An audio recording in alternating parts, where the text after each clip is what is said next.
A confronting update to a controversial truth bomb back in October. Great lesson as to why you should double down on dumping someone casually destroying their entire partner's family, a tale where it makes you wonder if the woman deserves to suffer. Hello my snacks, welcome back, my name's Jack. I'm a busy little bee, so today's read-throughs are gonna be mostly just the read-through. So with that said, let's get straight into it. Now this first story began back in October. You may be familiar with it, I did read through it back at the time. So if you want to go straight to the latest update, feel free to click ahead, but for those of you unfamiliar, we'll go from the beginning. Soon everyone will know he's been messing with his stepmother and stepsister. For a little while, I've suspected my husband of cheating. I didn't have any justification for thinking or feeling this way. Couldn't stop having this gut feeling that something was wrong. So I decided to keep a closer eye on him. Still found nothing. And for a long time, I was angry with myself for suspecting him and for invading his privacy. We went to marriage counseling, and I apologized for breaking his trust in me,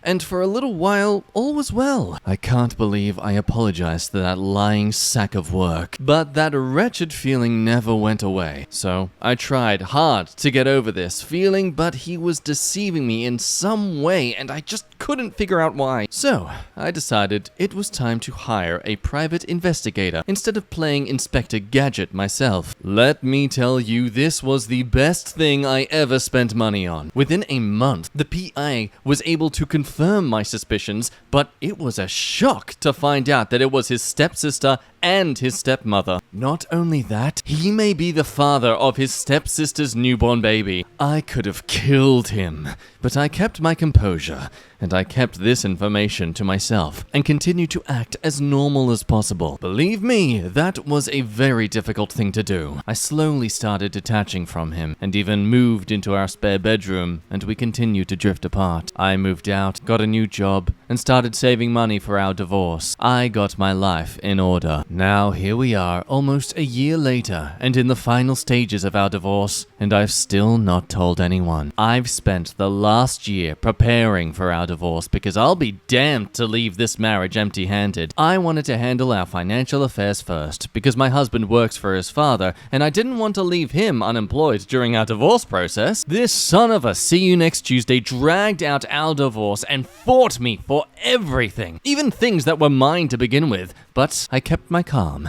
and I won't say a word until I get everything I deserve. That's when I'll tell his father, and his father is not a man to be messed with. I've been assured the check will clear in 3 days, or less, and it's over for Robert, cause as soon as that money hits my account, his mother, stepmother, stepsister, brother-in-law, and father will receive a beautifully written email with pictures and videos of what he has been up to. His dad will tear him apart. Count your days, Robert! And shortly after this post, we got some quick updates. Got my money, time to send it to. His stepmother and stepsister do not know about each other. I don't know how long he has been involved with them, but I do know it started in adulthood for all involved. So, in case you are curious if it's possibly some grooming and stuff that's happening, no, that's not what's happened. Asiopi made a follow-up account to post and inform us on some extra details, since, to be honest, there's some details you want to know about this. Oh, it's spicy. Let's clear some things up. When Robert's father remarried, Robert was already a 30-year-old man. So no, he wasn't groomed, and his stepsister was 31 when she met him. Again, no one here is being abused.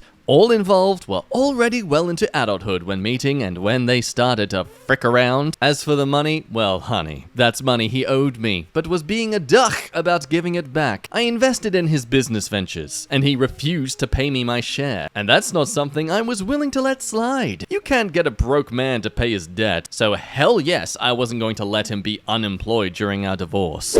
And so with that all said, the money's been received, the letters have been sent. We now move on to the aftermath. I sent the emails as soon as I saw the money had hit my account. The first to call me was Robert, and I picked up. First words out of his mouth was, "You evil ass bitch!" replied with, "Your mama!" And I ended the call. Oh, I know I've already laughed at that the first time I read it, but it's still so good. The second person to call me is the stepsister's husband. He was just heartbroken. Questions, and he asked for my divorce lawyer's information. We also discussed him getting a DNA test for all their kids. It was also through the brother-in-law that I found out that there was an all-out war between the stepmother and the father-in-law. He tried to kick her out, but she locked herself up in the bedroom. While the father-in-law was throwing her stuff outside, the stepmother-in-law was calling her daughter for help. So just imagine that. Everyone's gotten this email. I assume then that the mother-in-law is still unaware that her daughter was also sleeping with this man, and she's now calling her own daughter for help, not realizing that that daughter's probably coming for her butt too. So yep, at some point, stepsister and stepmother got into a fight. The fight was so bad that the neighbors called the police. In the scuffle to separate the mother and daughter, they hurt one of the police officers and were arrested. They are still in jail because neither of them have anyone willing to bail them out. Oh, look at that, you burnt all your bridges. The following day, I got a call from Robert telling me that his dad almost ran him over. So he wanted to come stay with me because he's scared that his daddy or brother-in-law will try to beat his ass again. Robert is scared to go home. His dad and brother-in-law are pretty much camped outside of his place and already jumped him twice. Robert is terrified. He tried to stay with his mother, and she told him that he had made his bed and should now lie in it. And FYI, I am not done with Robert yet. I've got one more thing planned for him, and that's where it concluded up until now. Just last week, we finally got an update to this ridiculous tale. No longer shall we be blue-balled by the conclusion of this finale. Embarrass me for years, and you think I won't shame you in public? Part 3. Following up on, soon everyone will know he's been messing with his stepmother and stepsister. So the ex-sister-in-law is in deep doo-doo as the results for the DNA tests came back and 0 out of 3 is his. The ex-brother-in-law is distraught. She doesn't even know who else could be the father. I mean, how many men have you been betting besides your husband and mine? Don't worry, I'll find out. Like I knew she was a trifling old bag of bones, but I never knew she was this cold. Brother-in-law has decided to cut ties for his own sanity, as he feared he might act in a way that is outside his character. Now I feel bad for those babies, but I understand why he had to leave. Did we, the ex-brother-in-law and I,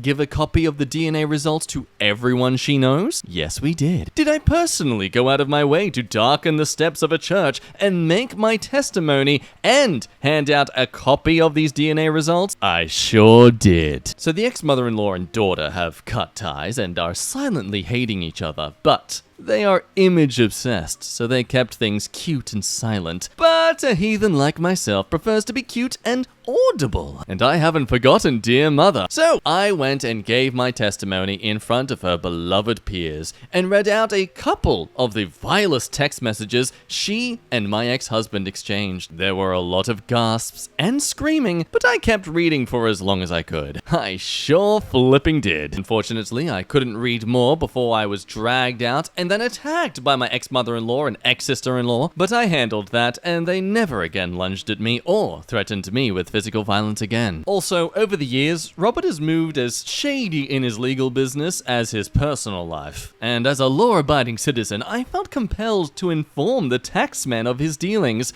as well as informing his former business partners and current ones. Like, dude, she is literally destroying these people. I also did some legally ambiguous things to Robert that I don't want to put into writing, but he's no longer slinging duh like his life depended on it. That testicular fortitude he once had is slipping away. He just doesn't have that pep in his step anymore. It's hard to remain so casual when there are a couple of men hoping to catch you and an ex-wife who still has him on Find My Beep. So I don't exactly understand this final paragraph. I'm assuming she kicked him really well in the balls. Is that what's happened? Did she cut it off too? I mean, that's okay. That's a bit far. Cheating on your partner is one thing, but body mutilation is a whole other thing. So yes, there are some online who do think this is a fake story, but even so, I mean, we only believe that because we just can't believe such an event could occur, and yet there are so many stories out there and movies that are based on such ridiculous true events. So I'm happy to live in this fairy tale where such an event occurred, and the OP here got her beautiful desserts. Over to another two-parter from 10 months ago, updating just recently. Breaking up with my girlfriend/fiance of 11 years because all she wants to do is party. 28-year-old male and not too big of posting, so let's see how this goes. I've been with my now fiance, 29 female, for 11 years. We were high school sweethearts. As of late, all my fiance wants to do is go to bars and drink with her new friends and co-workers, and it's really starting to bother me. For some context, as I mentioned above, we've been together for 11 years. I was a football player in high school, so I've had more athletic build. She was more of a loser. Not trying to be harsh, just being honest. In high school, so she was more lonely. With me being an ex-football player and going to college, I got invited to parties and gatherings constantly. She's always been unsure of herself, so she really didn't want me to go to those gatherings. She insisted that I was going to find someone better than her there, so I shouldn't go. I'm more of a homebody anyway, so I didn't mind not going. Now don't get me wrong, I would have liked to attend some of the gatherings, but I would rather comfort her more by not going. Fast forward the last 2 years and she just started her new RN nursing job. We both have really good jobs and make good money. She started getting invites to hang out with friends after work. I'm not a jealous guy, so I don't care. We both work overnight, so she would go to breakfast with her co-workers in the mornings after work. Again, I'm not worried about it. Breakfast in the morning slowly progressed to where now she's going bar hopping with her friends at night and not getting home until 3 a.m. She lost some weight in that time, so I attributed it to being more confident. We're saving for a house, planning on having kids soon, and I just proposed in December and she wanted to be married by February 2023.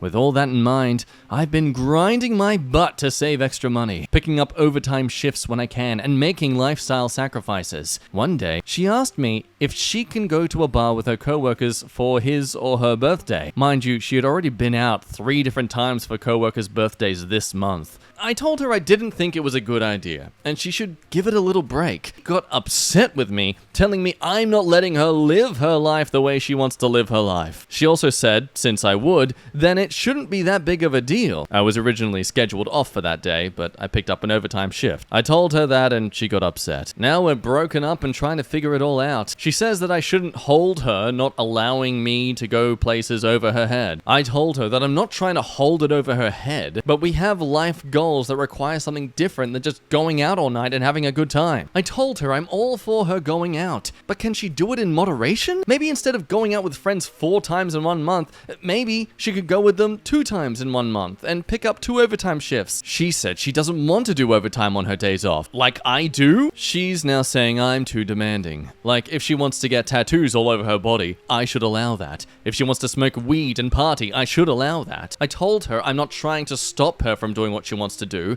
I just won't be here standing by until she's ready to get this family life back on the road. Am I wrong here? Like, I'm losing my mind. On one hand, you want to immediately call him an a-hole by the way he talks about her in high school life, and you can understand where she's coming from, wanting to, catch up on what she missed out on and kind of yearned to feel like she belonged in more when she was younger. But also, I can agree to him here when he's talking about the fact that, yeah, okay, you're getting that time of your age and you have this desire and pursuit in your next stage of life. It doesn't help when only one of you is pulling your weight. Now, he makes a long edit based on some comments, pointing out the fact that it's not so much that she's going out too much, it's the fact that, look, if she was going to go out 8 times a month, he'd ask her to cut down on that as well to just 4 times a month instead. It's not so much that she goes out a lot, it's the fact that she's not trying to compensate her time as much as he is towards their future. Like, she'd rather go out and have fun than sacrifice more of her time so they can save up for their wedding. Also noting that all this desire for a family life and such, it was her decision first. She was the one wanting to have a child. She's the one wanting to get married straight up. This isn't so much him trying to push his own desires onto her. This is him reciprocating or answering the call. But overall, everyone did think he was the a-hole regardless, so he made this edit.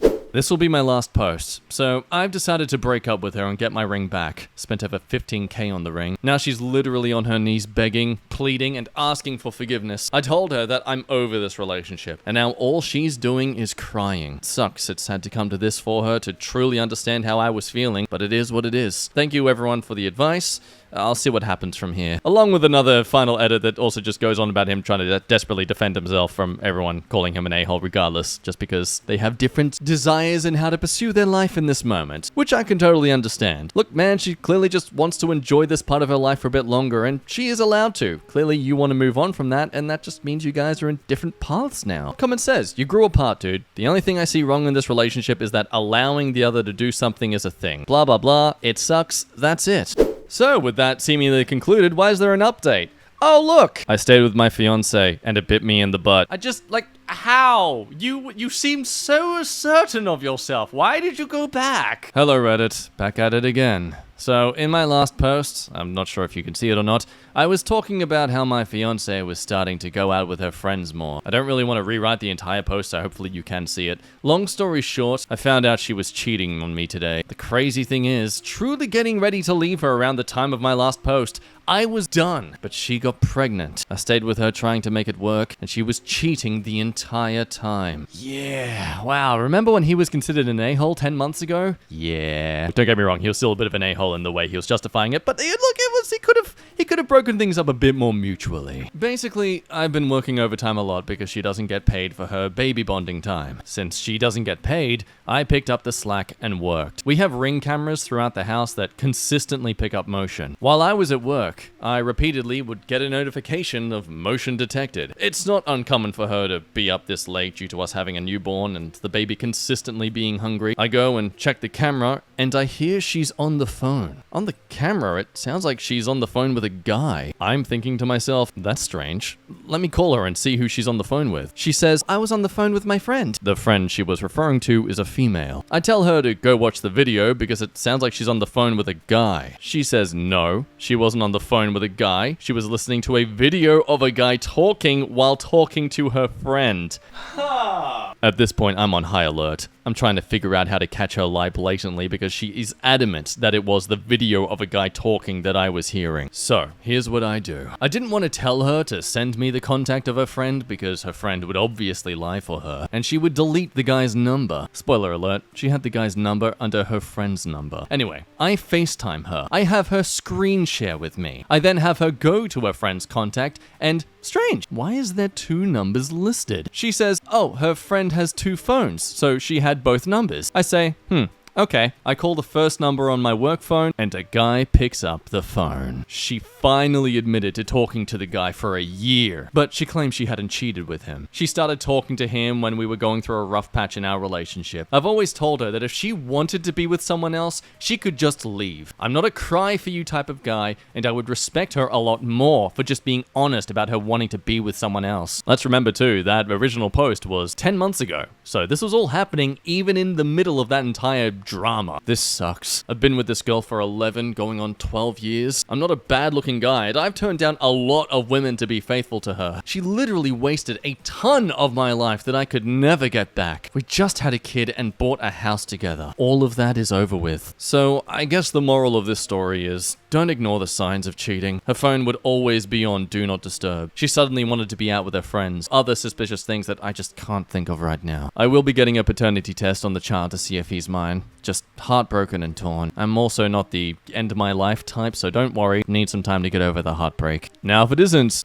clear enough, this guy is definitely someone who finds his self-image to be an important aspect of him. I mean, the fact that in his original post he was talking about how great and popular he was as a guy in high school and how attractive of a dude he is. He's rejected a lot of women. I mean, look, I can understand how that is a stressful thing, especially when you're in a long relationship that's clearly been losing its spark, and there's all these opportunities to have a new, exciting moment in your life, only to, prefer to be loyal and respectful and want to commit to someone and actually try and make something work, only to find out that was the wrong choice to make. But anyway, to further shatter his self-image, there's an update. To add to the heartbreak, I learned that the guy she cheated on me with is 37 years old with 5 kids. For comparison, I'm 29 with no kids, except the one I might share with her. I make $150K a year with a really stable job. She's also 29. He's a hospital janitor. Can't make this stuff up, dude. Cheated on me with him after knowing him for 1 month. She slept with him and sucked him off in his car on their lunch break. You can't make this up. Now, in his defense, I don't think we should hound him too hard for trying to make the idea that a hospital janitor is some disgusting disgusting or low-level scum sort of person in comparison to. The man's been cheated on. I think he's in just a bit of an emotional distress.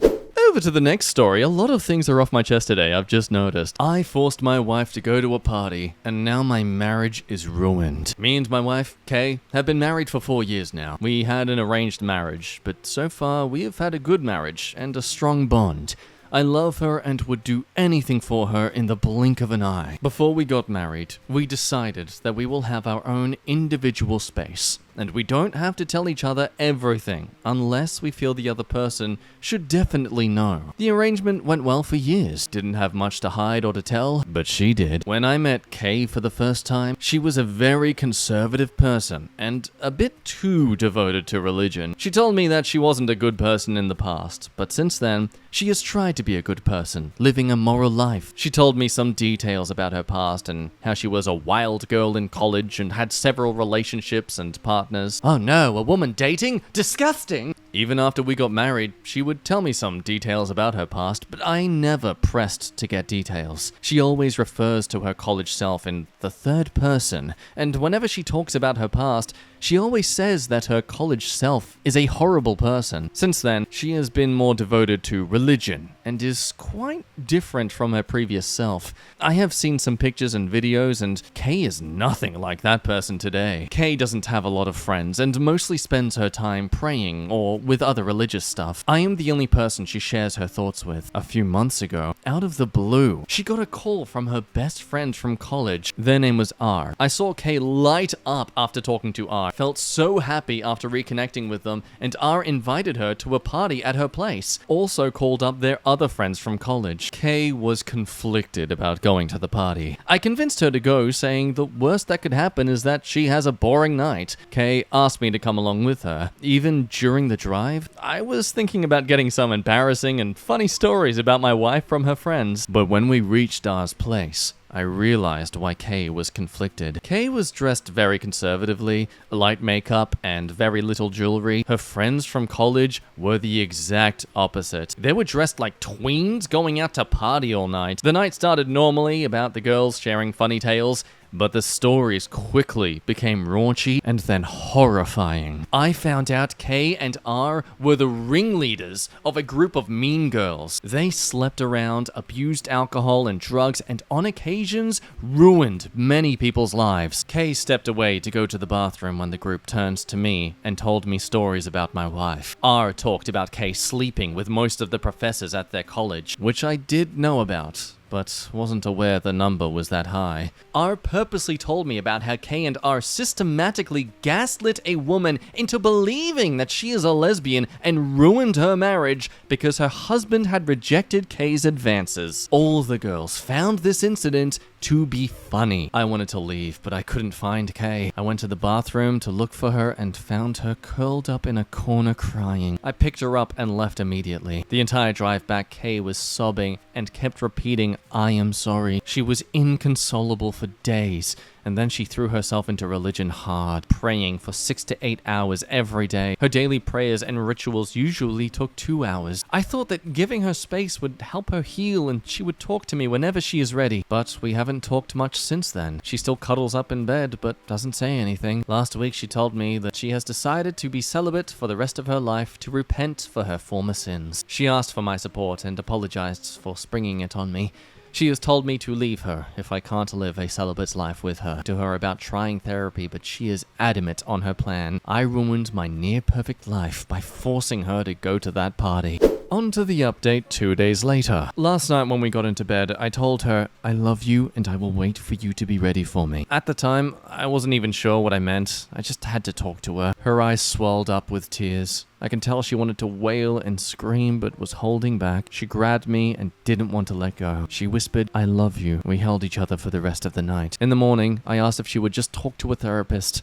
I assured her I would try to support her decisions either way. Agreed and kissed me. We hadn't kissed in almost 2 months. I thought my wife was back, but a few minutes later she texted me from the kitchen. "My celibacy doesn't have to mean yours. You are free to leave me. If you want to stay, I will not interfere with your physical needs." It killed me reading that text. We haven't said a word to each other each other since then. Despite the depressing update, people in the comments do think this is actually a positive. 2 steps forward, 1 step back. She's agreed to see a therapist, so hold her to that and keep your word that you'll wait. I know it hurts, but keep talking to her and stay friends. She's kissed you, which is the best thing in 2 months. You got this. And that is a very true point. Especially after saying to her that you are willing to wait for her, you need to commit to that now. Even if it feels like you've just got a friendship now and no longer are actually in a loving relationship, well, it's not so much that she wants to be like that, it's just that, you know, what she's going through right now, this trauma, experience, regret, the shame. Yeah, she doesn't have the energy to be loving right now, and you've got to be patient about that. Totally understandable. However, 5 days later, things get a bit more complicated. Kay started therapy thanks to the efforts of some members of her religious group. She will need a lot of time, and I don't know if I will ever get my wife back. Everyone keeps telling me that she will get better soon, but I am not sure if she would still be my wife when she does. Even if she does come back, I have heard things about her past that make it very hard for us to just continue our relationship. Some details make me feel that Kay doesn't deserve happiness. For now, I will support her to help her with her recovery, but I am not sure what happens after. Okay, yeah, you need to leave her, man. You need to go bye-bye, end that relationship. You can no longer be nor trust yourself to be in general someone who is supportive for her. This is your mindset right now. Like, my man, she is going to pick up on this energy. This, I love you, but I feel like you deserve to suffer energy. That's not a good thing to feel from your partner. Obviously, a lot of people in the comments are a bit upset by this. Like, okay, it's one thing to know your partner's done some terrible things in the past. It's another to just, like, after being so supportive and there for them, you just flip your switch like that. But of course, that said, we could all act like the good Samaritans we wish we are. But what were the exact things that he's learned now? I mean, they've apparently ruined people's lives. The fact that they manipulated a marriage to end just because they were spiteful about not getting a guy to cheat on their partner, like, wow. I mean, it's great that she regrets all this behavior of her past, but the fact that she speaks about it all in third person kind of seems like she's just trying to run away from it than she is trying to confront it and accept that they were a wrong thing to do. Over to the next story that began just a few 9 days ago. I really wish I would have just stayed home. My girlfriend came over to my apartment today to study and do some homework as she is still in university. When she arrived and started to unpack, she noticed her laptop wasn't in her bag, and being the good boyfriend I am, I told her not to worry, and that I will drive over to her house and grab it. I really wish I hadn't. My girlfriend still lives at home, and I am really close to her parents. Both of us are. In fact, I see them as my own. Reason being, my parents are toxic, and it's best to go no contact with them for my own sanity. Her father, on the other hand, is a positive male role model in my life. Great job, positive attitude, and always gives good advice in my opinion. He's a great guy. Not much else to say. I think highly of her mother as well. Caring, loving, and always supportive of my relationship with her daughter. They both love me, and it's the reason why today shocked me to the core. I have a key to their house, and as I entered, living room is the first room upon entry, I see my future mother-in-law and some stranger having it on. Fully nude, not hiding anything. As soon as they saw me, my mother-in-law panicked and both ran into the back of the house away from me. I heard my mother-in-law cursing over and over. As soon as I realized what was happening, I just backed out of the living room and stood on the front porch. I honestly didn't know what to do. It didn't feel like my place to confront them, as it's not my fight. So after about 5 minutes, I re-entered to see the stranger walk past me out of the door, followed shortly by my mother-in-law. As he left, she looked to me and started crying down and tried explaining the situation away, how their marriage had been suffering and how she loves the father-in-law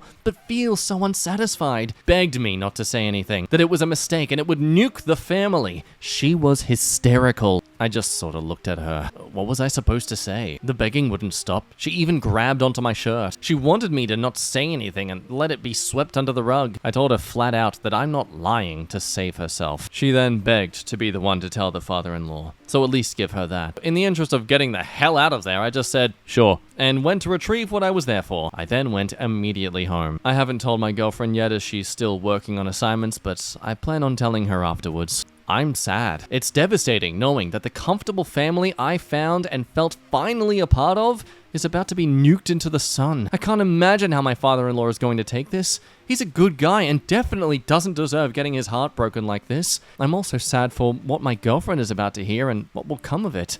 It's such a terrible situation that I wish I never had any part of. My poor girlfriend and father-in-law. Some people think he's about to get thrown under the bus. Others suggest that they let the girlfriend know about this ASAP because you're just giving the mother-in-law an attempt to throw some accusations onto you. Others even theorize that she's not going to tell him. She's going to make up stories about you cheating and how bad you are for their daughter. Then, when you tell your side and what you saw, they won't believe you. Others want to just stick fingers in their ears and scream, la la la la la, I can't see anything, no no no no no. But anyway, there was a short update just about 7 hours after the original post. So I told my girlfriend everything I saw when she finished her homework. She was devastated and crying like I have never seen before. We talked for a good few hours, where she disclosed to me that her mom had cheated on her father once before when she was just a child. The affair partner was a boss from her work and had gone on for a few years by that point. Only knew about it later down the line because a family member told her. After I settled her down, I could tell her sadness turned to anger. Around 2 in the morning, she insisted we go confront her mom and tell her father everything. So we ended up at her parents' house early in the morning. They were just settling into bed. The look on my mother-in-law's face was obvious. She knew what was coming. It was messed up. I have never even seen my girlfriend scream and cuss someone out so hard. Every single possible insult was used. My girlfriend told her mother that she's going no contact for good. When things calmed down, her father was clearly baffled and had a lot of questions. I told him everything. What I saw, what I was doing, why I was there, and what mother-in-law said to me. I could tell I just sank this poor man's heart. His eyes filled up with tears, but he just remained silent. I guess she hadn't told him, which I knew was the plan all along. Typical flipping cheaters. After another 20 to 30 minutes of cussing, screaming, and crying, I was able to get my girlfriend and I to leave. I felt so bad for her and the father-in-law. I felt responsible for destroying what I thought was beautiful family. I mean, I don't regret at all spilling the beans, but I just wish I wasn't at the center of it all. I don't want to break the people who I love hearts. Like a nightmare and reality was just turned upside down. When we got home, I got a text from the father-in-law saying thanks for being honest and transparent with him. He said he loves me and that we will get through this. He's a great guy. Can't believe that piece of Schmidt woman did this to him. After a night of little to practically no sleep, I got out of bed this morning and made some breakfast for my girl. We talked and I think she's handling it better now, but still not great. I invited the father-in-law over if he wanted a place to stay or just to lay low for a while. Surprisingly took me up on the offer and came shortly after. Girlfriend, father-in-law and I had a pretty lengthy conversation on how he felt and what the next steps are. He looked disoriented, but managed to handle himself well, given all that has happened. It's clear he's deeply in love with mother-in-law. He kept saying he wants to try and fix it. Girlfriend and I both think that's a bad idea. Yes! He told us that the person mother-in-law originally cheated on him with was the same guy she was sleeping with that day. It had been over a decade since she was first caught, and must have kept this man in the shadows. Can't believe he's willing to work through this knowing that. I couldn't at all. My girlfriend later asked where her mum was. Apparently she left in the middle of the night after we left. No one knows where she's at. I wouldn't be surprised if she was at her affair partner's house. Honestly, I'm sick to my stomach over it all. I feel like I destroyed a family. The people who I really care about are broken and hurt. It really sucks. I hate it all and wish people would just be decent human beings. Comments are offering support of this idea that, yeah, look, you can feel bad about this, you can feel like you're the center of this whole thing, but you, if anything, exposed the reality of this all. You've saved them from years of betrayal and lies and deceit. You've shown them the light, you good boy. Some people offering good insights into why this husband is just so blindly willing to forgive her. Like, yeah, does he actually think he wants to still be with her, or is he just afraid that he'll have nothing else if she doesn't have her? Anyway, we'll end it there today. Thank you as always for watching today's videos. Thank you to those who have shared their stories and horrible life experiences for us to both learn from and just find interest in. As always, make sure you chug-a-lug down on that goopy, glubby, watery goodness. Oh, glug, glug, yum, yum, yum. Hydrate yourself, you little piece of sh. Anyway, see you next time. Bye!